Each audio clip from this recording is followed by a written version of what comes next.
Hello guys, welcome back to my channel. চলে আসলাম ঠাকুরঘরে। আর দেখো কত ফুল পেয়ে গেছি। আজ হলো শনিবারে দেখো শুক্রবারে এটা ভিডিও শ্যুট করেছে। তো শুক্রবারে দেখো কত ফুল পেয়ে গেছি। জবা ফুল রয়েছে, তারপর নীলকণ্ঠ রয়েছে, সাদা ফুল, নয়নতা সব রয়েছে। তো তারপর দেখতে পাচ্ছি আমি ফুলগুলোকে আলাদা আলাদা করে রাখছি। তো তোমাদের ভালো একটু শেয়ার করে দিই। তো শেয়ার করে দিলাম বন্ধুরা। অনেক ফুল, তুলসী পাতাগুলোকে একটু ধুয়ে নেবো, তার জন্য আমরা আলাদা করছি, নাহলে তুলসী পাতাগুলো তো মিশে যায়। সবটার উপর তুলসী পাতা দেওয়া যায় না, তার জন্য। তো দেখো বন্ধুরা, আমি সমস্ত ফুলগুলোকে একসাথে করে নিই, তারপর পুজো টুজো করে তোমাদের সঙ্গে ফিরে আসি। দেখতে হচ্ছে তুলসী পাতাগুলোকে আলাদা হচ্ছে, তুলসী পাতাগুলোকে ধুতে হবে যেহেতু, দেখতেই পারলে। তারপর চলে কী করবো দেখিয়ে দিচ্ছি। তো দেখো বন্ধু, তারপর চলে আসলাম দেখো ছাদে। তো দেখতে থাকো। কেমন আছো? আশা করি আমার সকল বন্ধুরাই খুব ভালো আছো। তো দেখতেই পারছো বন্ধুরা, সকালে বাজে এখনও 7টা।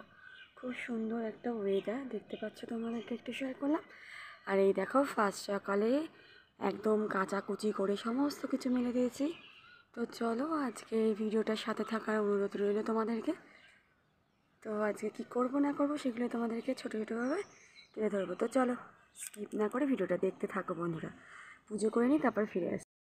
দেখো বন্ধুরা, পুজো কমপ্লিট। আর সোনু গোপাল ঘুম থেকে উঠেই চলে এসেছে দেখো। তো সকালে বলো কেউ খায় এত বাতাসা? তো শুনবে না। তো দেখো বন্ধুরা, আজকে ভগবানকে পুজো করা হয়ে গেল।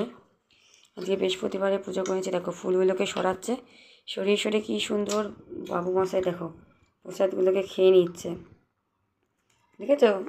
আসল ঠাকুর এসে গেছে, তোমরা দেখে নাও। গুড মর্নিং বলো সবাইকে। Good morning. তাকে ঘুম থেকে উঠে এসছে, আজকে টিউশন ছুটি, তো ঘুম থেকে উঠলে এখন। তো চলো বন্ধুরা, পুজো করা কমপ্লিট। এবার ঠাকুরের একটু নাম করে নেবো, তারপর তোমাদের সঙ্গে ফিরে আসছে, ঠিক আছে? তো চলো দেখতে থাকো।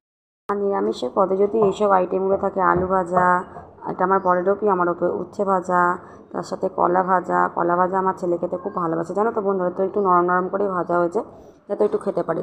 তো দেখো তারপর রয়েছে সজনে ডাঁটা দিয়ে, কুমড়ো দিয়ে, বেগুন দিয়ে, মটরশুঁটি দিয়ে একটা তরকারি। এটা অল্প একটু নিয়ে নিয়েছি, রাতেও হয়ে যাবে একবারে।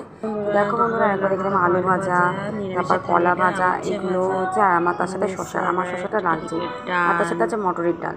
তো এরকম যদি থাকে দুপুরের লাঞ্চের মেনুতে, আর কি চাই বলো?